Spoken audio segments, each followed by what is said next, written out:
Europa is widely considered the most likely place in our solar system beyond Earth to have life right now. It's a moon, an icy world orbiting Jupiter. Beneath its icy surface, a global ocean of water. Everywhere on Earth that there's water, there's life. So we want to understand, could Europa be a place where life might exist today? 3, 2, 1, lift off. Europa Clipper is the first mission dedicated to exploring Europa. This is the largest interplanetary spacecraft NASA has ever built and launched. We have the right team, the right technologies to leverage to go to Europa now and unlock those mysteries that are just waiting for us. The pictures we're going to get from Europa Clipper are going to blow our minds. How could you not be excited about something as monumental as this?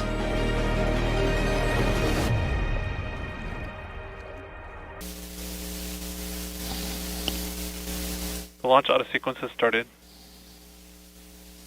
Launch Director Charlie Meyer giving the signal there that the launch auto sequence has started. And Mick, this is a very delicate dance that is all automated. Yeah, the SpaceX team has automation in all their software to start fueling the first stages, and they'll get ready for LOX load here in about 5 minutes and continue with stage 2.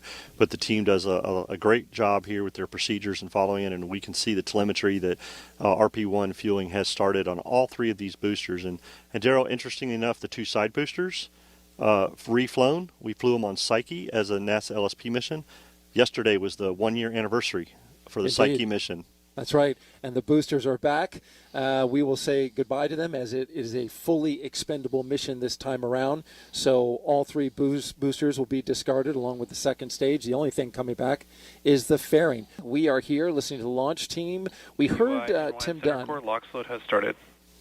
And there you go. LOX load has begun for the center core as well as the side boosters. And we can see that LOX starting to go into the rocket. We got 4 tanks to fill. And this gets another 3. One more tanks than that. The 3 tanks for the prop, the 3 tanks for the LOX, and then the one on second stage. Yeah. That's right. Yes, but I'm doing math live on the air. You shouldn't do that. You shouldn't do that. Yeah, but RP1 in the 3 boosters filling up. We're watching the telemetry here. Everything's going great. We just saw the fueling for LOX load start in the telemetry here, and things are looking good. The team is following their procedure, getting ready for the launch vehicle, getting it ready for liftoff this morning, as we continue to prep for the Europa Clipper liftoff at 12:06.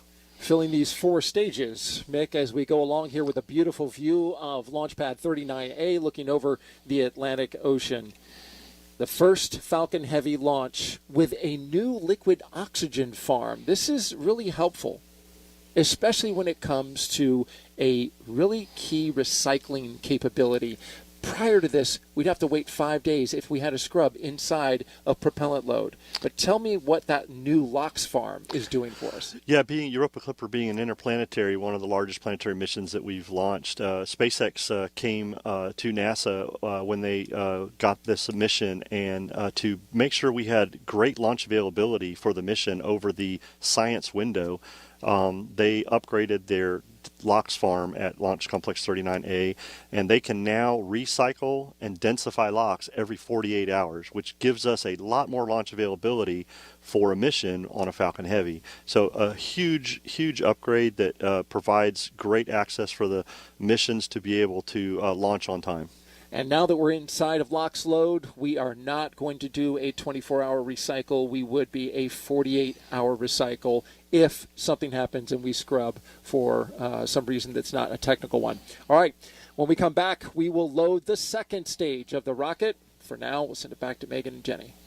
All right, so everything going really well as we are 42 minutes and 40 seconds from liftoff of a SpaceX Falcon Heavy rocket with Europa Clipper. Now we have some spacecraft facts for you now, actually. Europa Clipper is the largest spacecraft NASA has ever developed for a planetary mission. It is 15.5 feet high by more than 100 feet long when you include its solar arrays. That's longer than a basketball court. It's also the heaviest spacecraft at about 12,800 pounds, and 6,000 of that is just fuel. The spacecraft has 9 science instruments plus a gravity and radio science investigation. All that will work together to study Europa's atmosphere, surface, interior, and space environment. And most of Europa Clipper's electronics are protected in a special vault. Jupiter has one of the most punishing radiation environments in our entire solar system. Now, the spacecraft was assembled at JPL in Pasadena, California. You can see it there. Shipping it here to Florida for launch. Now, that took a lot of coordination. First, some parts, like its high-gain antenna, were removed so it could fit in a shipping container. Then 2 semi-trucks drove the spacecraft, plus support equipment, about 70 miles to March Air Reserve Base. There it was loaded into a C-17 plane for its flight to Kennedy Space Center. And then once here, it was reassembled, as you can see there, and fueled in a clean room before it was encapsulated into the rocket's payload fairing. That fairing is at the top of the Falcon Heavy rocket you see live there, and it keeps the spacecraft safe through launch. Talk a little bit about the gravity assist. How does that work? Yeah, so a gravity assist is basically when we fly the spacecraft really close to another body, like Mars or the Earth or Venus. When we do that, we actually steal a tiny bit of energy from that body, and the spacecraft takes that energy to pick up a little bit of speed. Of course, those planets will never notice that they had a little bit of energy stolen from them, but that's how we get that extra speed. Okay, yeah, I'm really glad you talked about that. I think that's really interesting to really explain that energy stealing part. I think that's really cool. And when the spacecraft arrives at its destination, take a look at this video. So that yellow dot in the center, that's Jupiter, and then the white circle is Europa's orbit. The pink line is the spacecraft's trajectory, and this is showing how Europa Clipper will observe Europa. Absolutely. So yeah, you can see these the pink orbits kind of building up over time as we orbit Jupiter and do successive flybys of Europa. We have this mission designed because of the really intense radiation environment. We don't want to bathe in that radiation all the time. So that's why we kind of do a quick flyby and then get out to be able to downlink all of our science data and do other engineering activities when we're outside of that radiation environment. Yeah, I want to point out again how much science and skill goes into designing a trajectory like this so that we protect the spacecraft when it gets there. Absolutely, and it doesn't happen by accident. We have to continually fire our thrusters to be able to maintain this trajectory. Yeah, it's also very pretty. It is. All right, we're now 39 minutes to launch here at Kennedy Space Center in Florida. Moving smoothly through the countdown so far, Mick. No major issues worked. Tim Dunn, the NASA launch manager, mentioned some minor things. You want to review those? Yeah, those were just minor preps that the team was working prior to getting into prop load, and the team dispositioned those and worked those and acknowledged the things in the procedures. So pretty common, but getting prop load going. Now we're listening for Stage 2 to begin its RP1 load.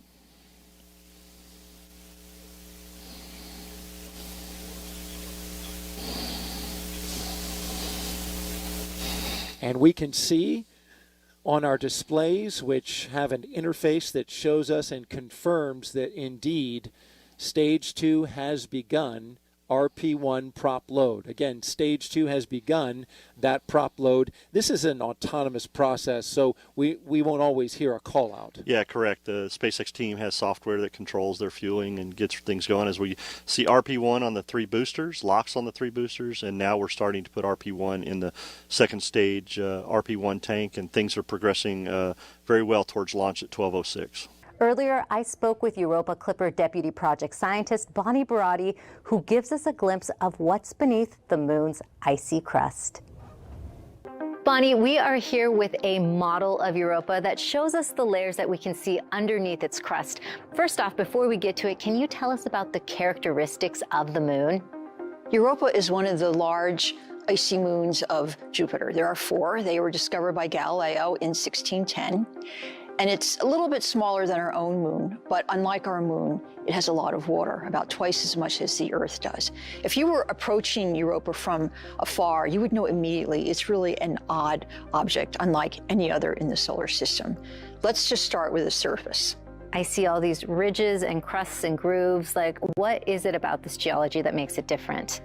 Well, there are hardly any craters on this unusual surface. We see a lot of evidence for cracking and active geology, so we think it's either active now or was active in the recent past. Once we get past this surface, we see this layer of ice. Can you tell me more about this ice and how much of the moon it covers? Well, it covers the entire body, and the ocean is global. The crust it's about 15 miles or so, perhaps more or less, but it definitely blocks any sunlight from this water underneath this global ocean. What other key ingredients are there for life that might be on Europa? The other two necessities for life are chemicals, some type of food for any organisms, and also a source of energy. We can't use the sun because we're underneath that ice crust. And you think that energy is coming from that rocky third layer below? Yes, there is a rocky mantle to Europa, and it is in contact with this ocean. And we believe there are some unusual features down here that are caused by Jupiter. Jupiter is huge. You can fit 1,000 Earths inside of it. And on top of that, the orbit of Europa is not quite circular. So when it gets close to Jupiter, it gets kind of squashed. And then when it gets further away, it releases this mechanical energy into thermal energy. And we believe this comes out as thermal vents at this interface between the rocky mantle and this ocean. And not only do these thermal vents release energy and additional chemicals, but they provide the ideal region for a habitable environment, which is the main goal of our mission. We're looking for an environment that could support life. And there is so much left to learn about Europa. Bonnie, I want to know what you are most excited about. I'm most excited about the unknown. Every mission that has gone to an object we haven't studied in detail, we've discovered something that we couldn't envision, something so wonderful we couldn't imagine it.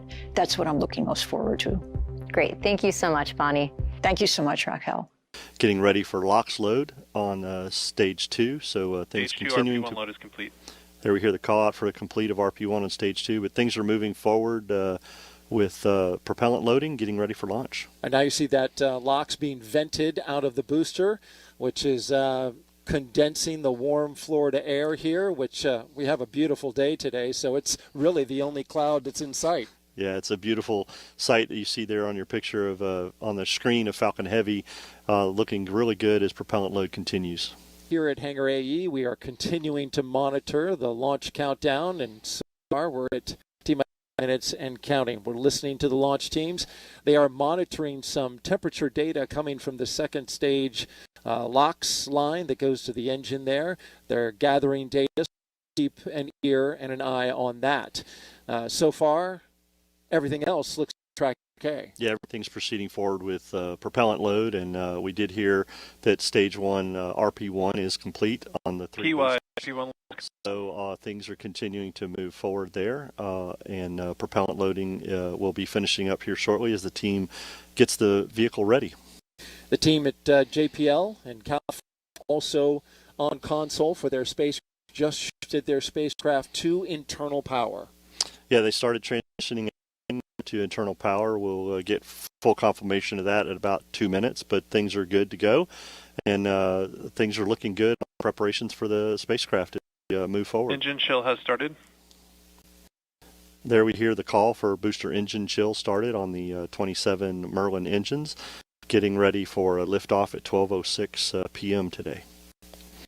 T-minus 6 minutes and 45 seconds and counting for liftoff of SpaceX's Falcon Heavy rocket with NASA's EUROPA Clipper spacecraft. At the very top, it is a beautiful day here in Florida for launching a rocket. NYRP1 load is complete. As we wrap up loading the RP1 in the first stage boosters, we've just seen all 3 go completely filled. Now we await for all 3 of the LOX tanks inside the first stage booster to get to their full point. You can tell they're most of the way there. As you look on your screen there, you see the cold, the icy cold rocket condensing that Florida air. Yeah, the team's continuing to load second stage also with LOX, and we're getting very close. We can see on the telemetry here that the LOX load of the 3 boosters is getting near completion. The team is continuing to follow the procedures and look at the vehicle, make sure that we are good to go for a launch at 12:06. But things are progressing per the procedure, Daryl, and all is looking good for a great launch with this beautiful weather that we have at Launch Complex 39. Coming up next, we are going to start configuring the tower, the strong back from the rocket. That happens in a little less than a minute. We just heard from the SMD and NLM that the spacecraft is verified on internal power, and things are looking good for the Europa Clipper spacecraft.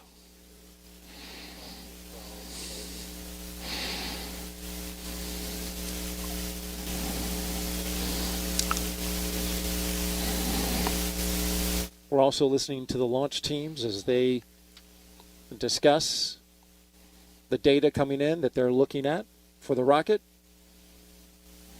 The teams continue to follow the procedure, as I said, and work the loading of propellant, finishing up the topping of the 3 boosters and the second stage. As we mentioned earlier, the 3 boosters are expendable fully. They will not be coming back for landing today. SpaceX is getting the team ready to launch this vehicle today. And you just heard the call out that the strong back is retracting.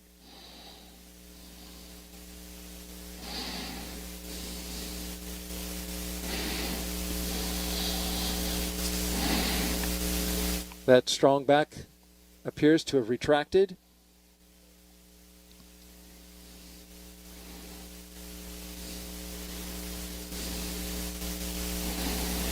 So we're getting some discussion on the nets regarding the second stage.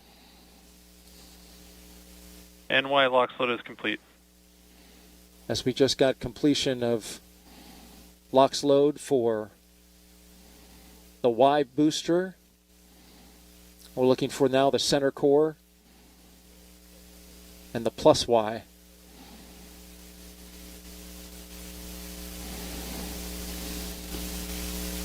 NLM, it's the LD on the count.net with a final status check.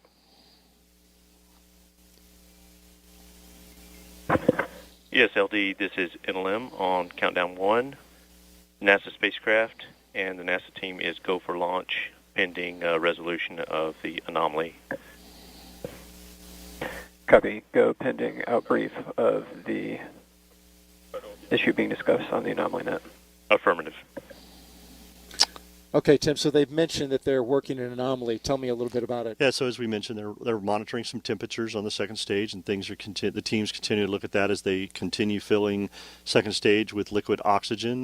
They're continuing to look at that and monitor that as far as they can into the count. So things are continuing to progress forward with LOX load. Center core is just finished up, so all 3 boosters are filled with LOX and RP1. The second stage has RP1 on, and we're getting near completion of stage 2 LOX load as the team continues to look at that temperature in the second stage.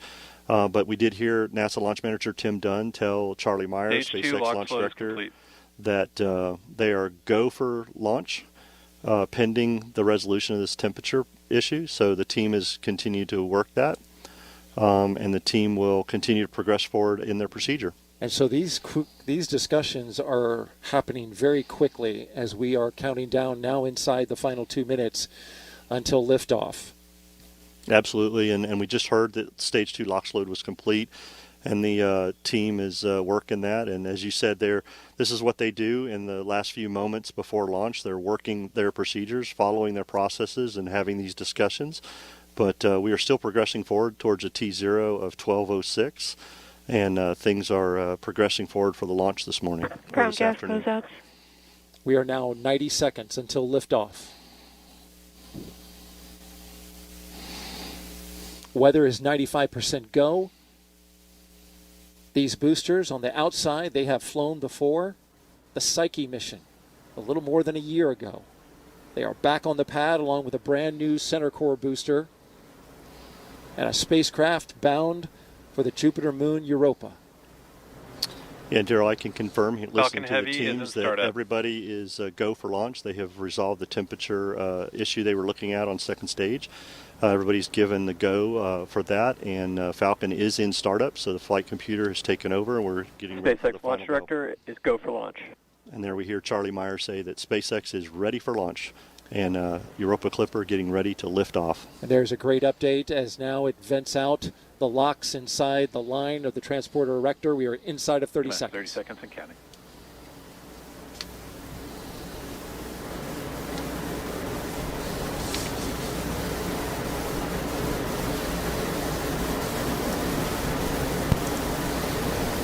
T-minus 15 seconds and counting. And here we go. 10, 9, 8, 7, 6, 5, 4, 3, 2, 1. Ignition. And liftoff. Liftoff of Falcon Heavy with Europa Clipper, unveiling the mysteries of an enormous ocean lurking beneath the icy crust of Jupiter's moon, Europa. Engine chamber pressures are nominal. See that the chamber pressures are nominal as we hear. All 27 Merlin engines look great. Rocket beginning to roll. Putting down 5.1 million pounds of thrust.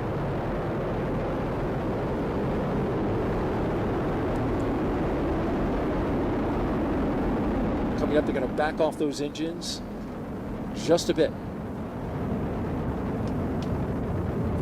So we're getting ready to head into max Power Q. and telemetry nominal. We hear that power and telemetry on the vehicle are good there. Everything's looking really Falcon well. Heavy is supersonic. They have reduced power in the center core to get through max Q, maximum dynamic pressure on the launch vehicle as we approach that. The two side boosters at full throttle. A beautiful shot there as our camera team. Max Q. Locking into the rocket on a clear blue sky. The view from the booster cam back down on Earth. And there we heard the call for max Q. The vehicle is passing through maximum dynamic pressure. Next thing up in about 2 minutes will be booster engine cutoff, where we see the two side booster engines, all 18, shut down and get ready for booster separation. But the vehicle is performing very well. Looking at all the telemetry that we have, power and trajectory are nominal. We've been flying for just under 2 minutes so far. Everything looking good.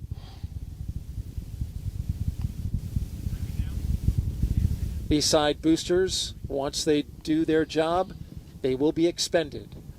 If you're familiar with the Falcon Heavy, you know that they bring the boosters back on certain launches, but not on this one, because all of the performance is needed to push Europa Clipper into its proper orbit. Things continue to look good as the vehicle heads down its ascent phase here. All telemetry is looking very nominal for this flight this morning. Falcon Heavy is performing very well.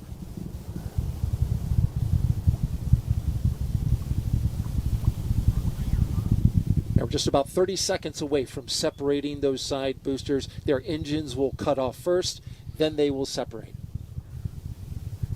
MVAC is chilling. Starting to chill down that MVAC-D engine in the second stage. And that's where we need to get the engine chilled to the proper temperatures before flowing liquid oxygen and RP1 into it. So they're conditioning the engine to make sure things are ready for when it's ready to start up. Stand by for booster separation.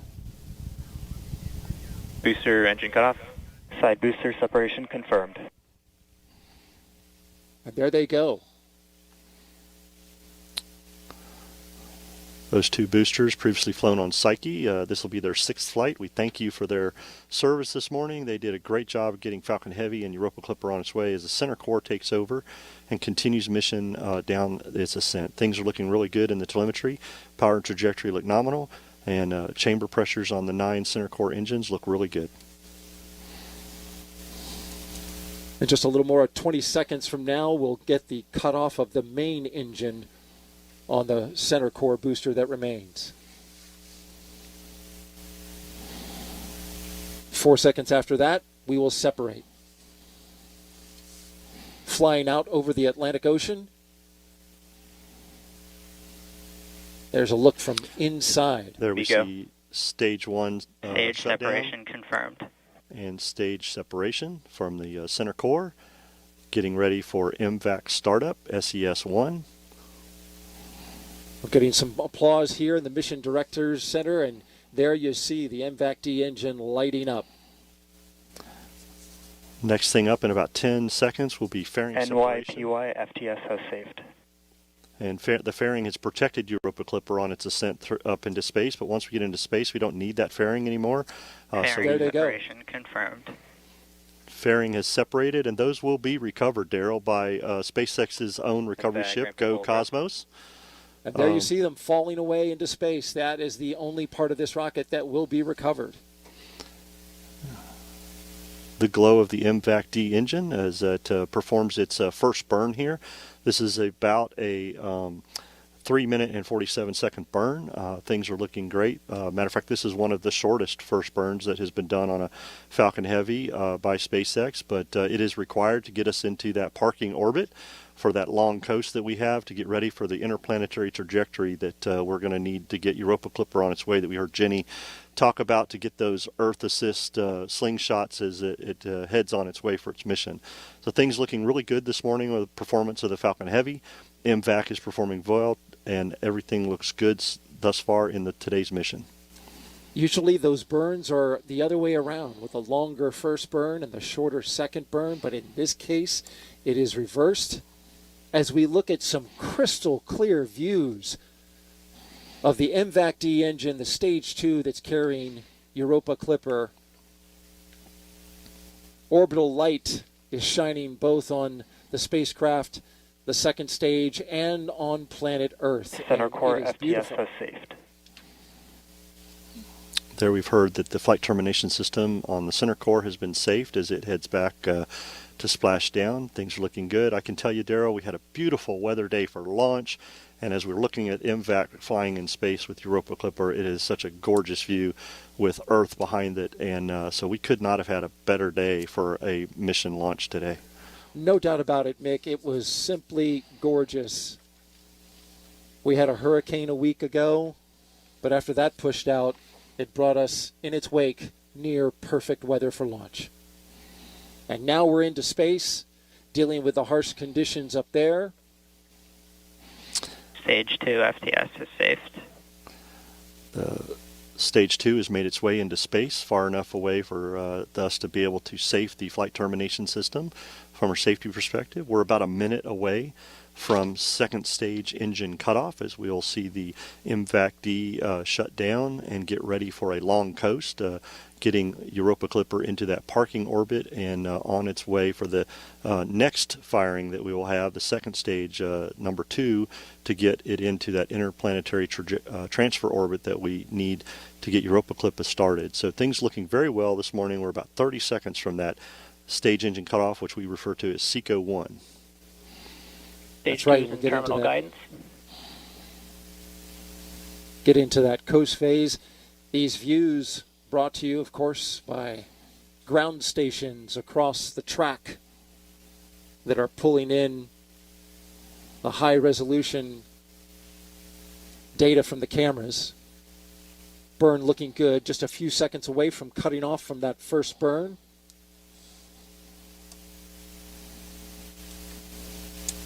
And there it goes. The first burn is complete. We just passed the 1-hour mark of flight for Europa Clipper and Falcon Heavy. Second stage. As you can see from this trajectory, Mick, it's going away from Earth. Yeah, this is that interplanetary transfer orbit that we talked about. You know, that first burn got us into that park orbit around Earth.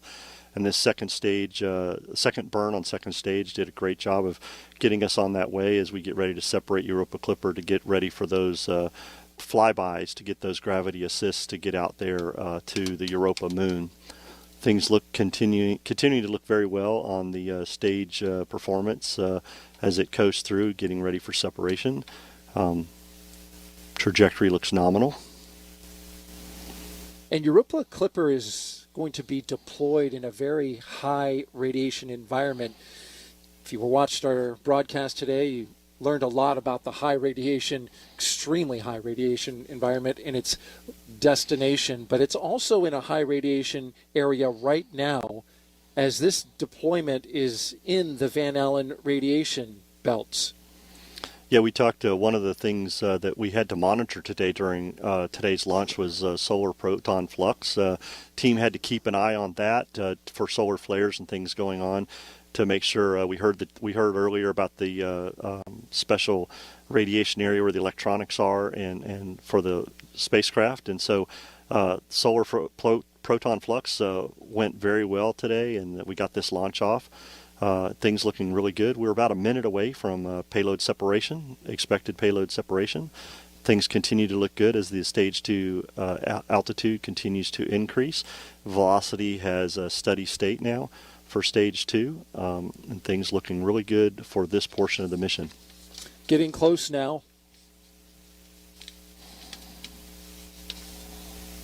Less than 30 seconds away from separation. There you see the Europa spacecraft.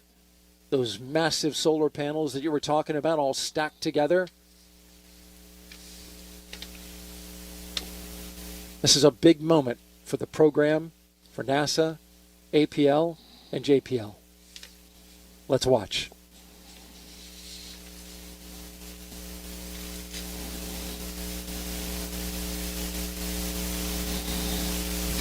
Europa Clipper, separation confirmed. And there you go. NASA's Europa Clipper probe, embarking on a long-awaited mission to study Jupiter's icy moon, Europa. And what a sight, Mick. That is absolutely gorgeous, Gerald, to see Europa Clipper on its way. Successful deployment from stage 2. Falcon Heavy performed very well today. Teams behind us are clapping and enjoying. That is a beautiful picture. Via the video, we can see that Clipper has successfully separated. Please say goodbye to Clipper on its way to Europa. Now that voice you heard just there is the Europa Clipper flight director, Pranay Mishra. He's with the mission support team.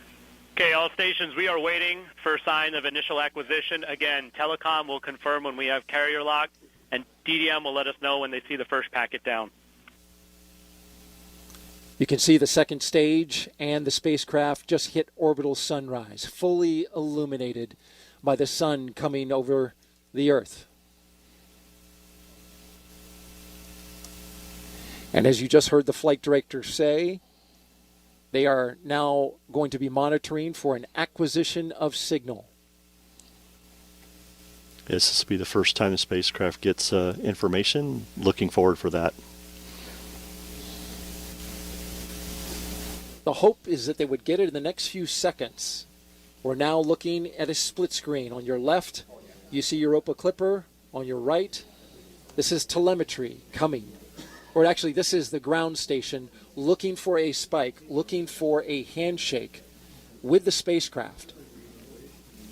And we expect to see that in the form of a blip. Gerald, as you say, they expect that here in a few seconds, but it can happen in a few seconds or anywhere from 15 minutes from now. So the team is closely monitoring this and looking for that, and we're hoping that we can gain AOS here very shortly.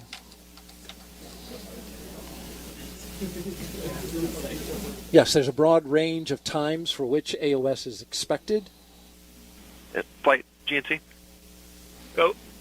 Just wanted to comment from the video that we could see that the sun was on the neg-Y side of the spacecraft. There were very low visible separation rates, and the negative Z-axis was pointed at Earth, so this should be favorable for comm. Copy, GNC. Thank you. An acknowledgement from the team that that sunlight could help things out. They're looking to warm up the amplifiers. Go, Faith. Sorry, I missed the session IDs for our SA sessions from GDS. Can you or GDS repeat those for me?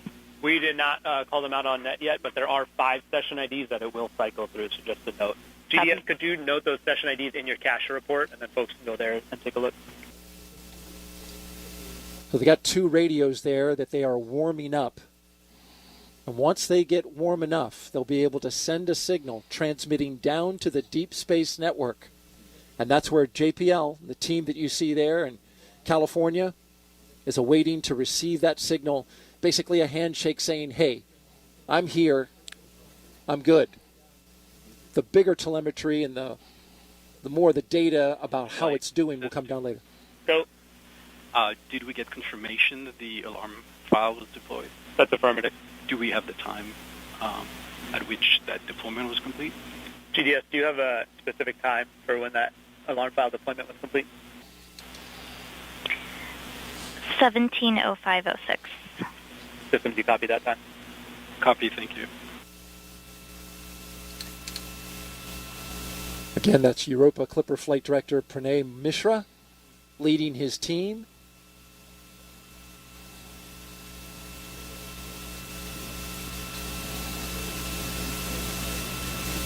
Also, a partner in this mission is the Applied Physics Laboratory, their team on console as well.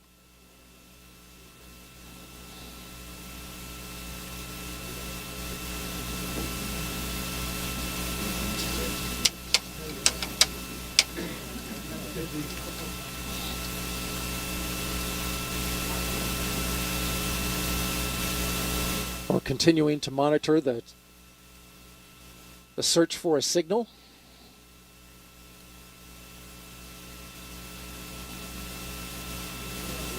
And I believe we have it. Right. There it is. Flight, this is...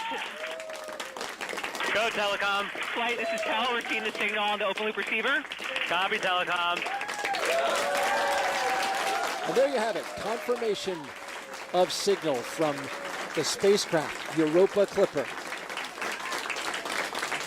In the room there at the Jet Propulsion Laboratory erupting in applause. These teams have worked a long time. You've got some high fives. Flight, I got data on SSC. Copy, Telecom.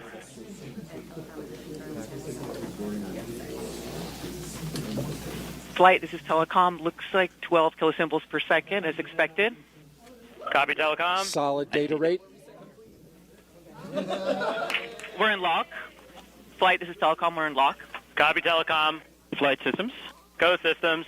We have telemetry. We received good samples, and our displays are lighting up. Copy, systems. Initial hack is confirmed.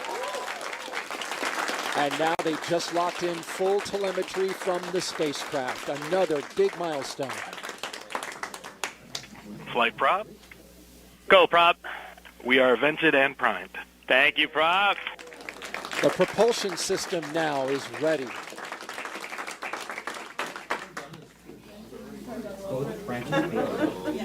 Flight, this is Nav. Go, Nav. We see Doppler data. Copy, Nav. Break. Flight systems. Go. We're reporting status that both branches failed to vent. Can prop please confirm if venting occurred successfully? I was about to do that. The pressures are good, but we are seeing the valve venting flag. We're taking a look right now. Copy, prop. Thank you. Flight GNC. Go, GNC. We do see, there's telemetry just came in too. We do see that we are already in the mode GNC 3RS tracks on point, and with the Z-axis rate is consistent with the Z-axis roll. Copy. Thank you, GNC.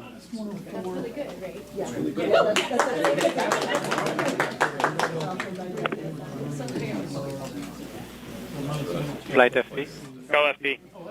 So the particular condition about both branch failing venting does not trigger a monitor, and we have no indication anything tripped, so it just moved on to priming. Copy. Can hear you, Sammy. Copy.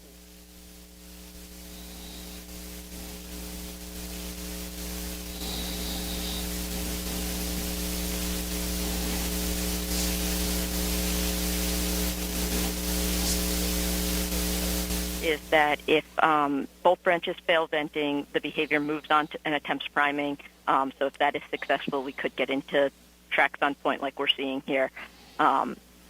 Depending on the cause of the both branches failing venting, which we'll look for prop to confirm more details on. Copy, activity. Activity, as you see signs of the launch behavior continuing, please call it out. Yes, if we're flight this activity. Go ahead. Being in our tracks on point at this point, we are waiting the hour thermal roll, so we should all be looking for signs of being in the thermal roll right now. Copy, activity.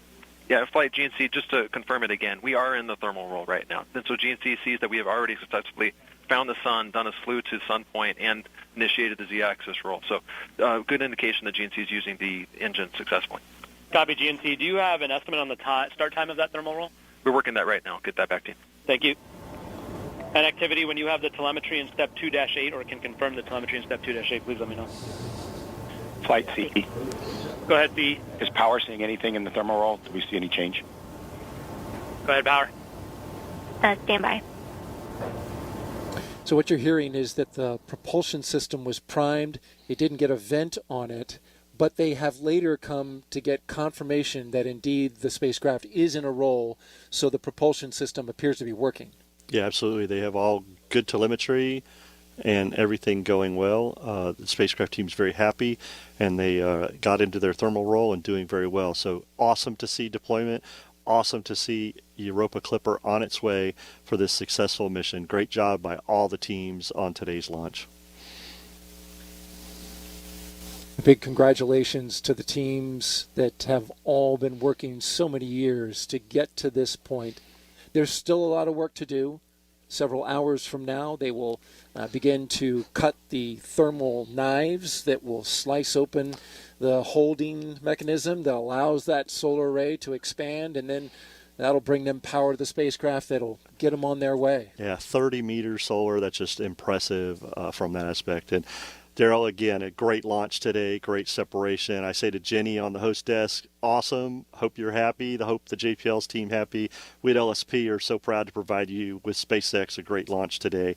Thanks for being with us. And Daryl, as usual, thanks for having me. An exciting one. Well, we appreciate having you, Mick. Thank you for your expertise and your knowledge and insight in this mission. It is always helpful to help us understand what's going on. So thank you very much. And that'll wrap it up for us. So we'll send it now back to the host desk and Megan and Jenny.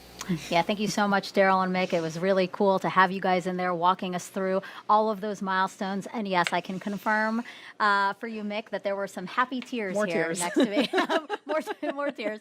So to recap, for those just joining us, the Europa Clipper spacecraft has separated from the Falcon Heavy second stage. It's on its own in space, but the team has confirmed a signal from the spacecraft and is now getting all the data that we were expecting from the spacecraft. How are you feeling in this moment? I know we just said happy tears. Happy tears. I know seeing the separation and the spacecraft moving away from the second stage is just, that's the last time that, human eyes will see the spacecraft, right? From now on, it's on its own. And so that's incredible. And getting AOS and then the full telemetry right afterwards, it's, we test these things, but it's amazing to see it happen and confirm. There's a little bit of relief in there. Yeah. We're going to hear from JPL in just a little bit about what full telemetry is, but explain why that is such a big deal.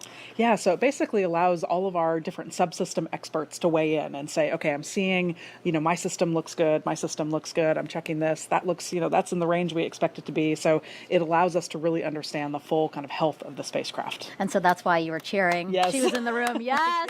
All of us in the room were cheering. Again, a huge moment for the Europa Clipper team. And I know so many of you guys out there as part of the team, part of Jenny's team, really share in the relief and excitement. So let's get some more reaction from Mission Control at NASA's JPL in California. Raquel, all the cheering that we saw in that room was super cool to see. Yeah, Megan, and the cheering hasn't stopped. We just heard some moments ago, and the team is still celebrating. And right now we are joined by Tim Larson, Deputy Project Manager for Europa Clipper. Now, Tim, there's been a tremendous amount of work that went into this moment. Tell me how you and your team are doing. This is so exciting. This is a culmination of the work of thousands of people representing millions of work hours over the years to design this mission, to design the spacecraft, build it, to test the entire system to make sure this system is now able to do everything it needs to do on the way to Jupiter and once we get there in our orbits around Europa. This is every person here and has contributed to this have all contributed to making history today. And we have acquisition of signal and telemetry. Can you tell us about that data that you've received?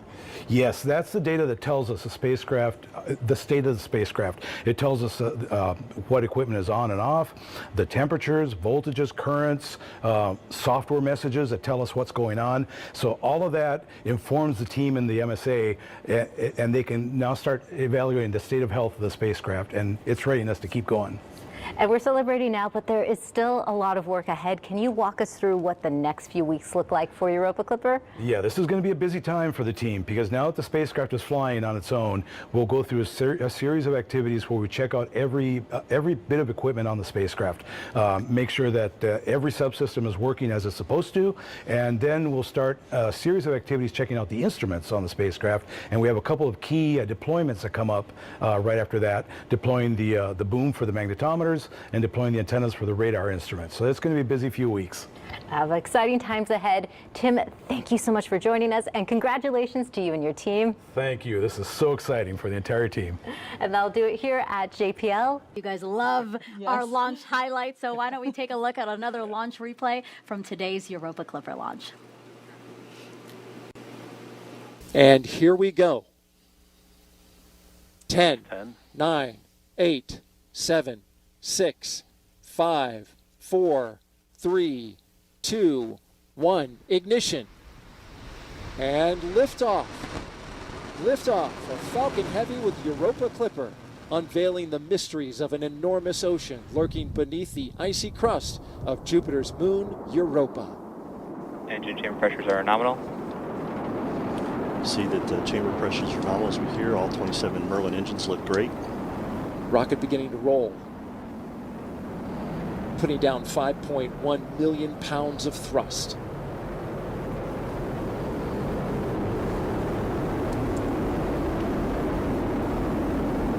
Coming up, they're going to back off those engines just a bit. As we get ready to head into max Power Q. and telemetry nominal. We hear that power and telemetry on the vehicle are good there. Everything's looking really Falcon well. Heavy is supersonic. They have reduced power in the center core to get through max Q, maximum dynamic pressure on the launch vehicle as we approach that. The two side boosters at full throttle. I feel like Jenny couldn't really watch that video because she was going to start breaking down again. I'll watch it later.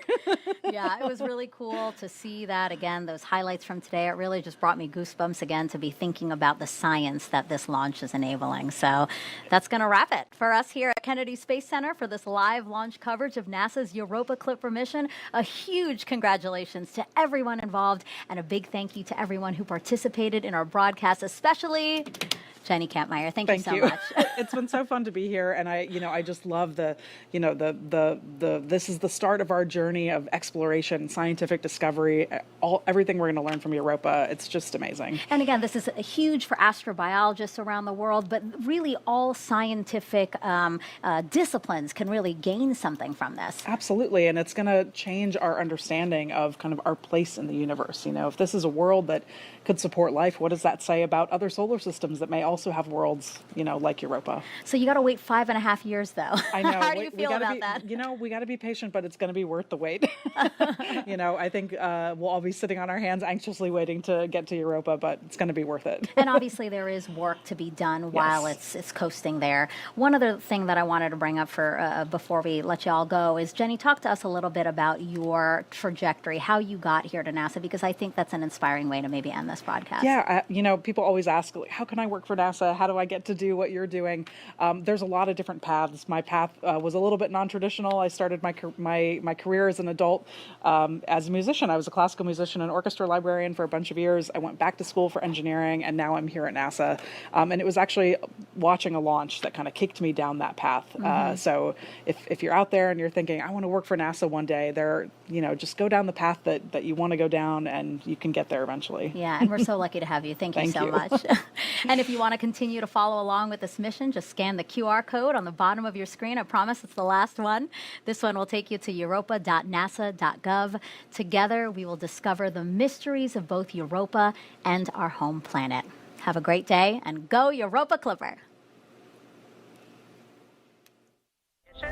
T-minus 10. I've never been more excited about the possibility of discovery. We are now at the point where we can bring together lots of different types of people. You talk about grit and determination and resilience. These are areas that humans aren't designed to go to. We put together this amazing adventure and mission. So when I turn it on, whoa! Decisions we might make could influence other things. And it's everything. I hope that we can do something to turn us around.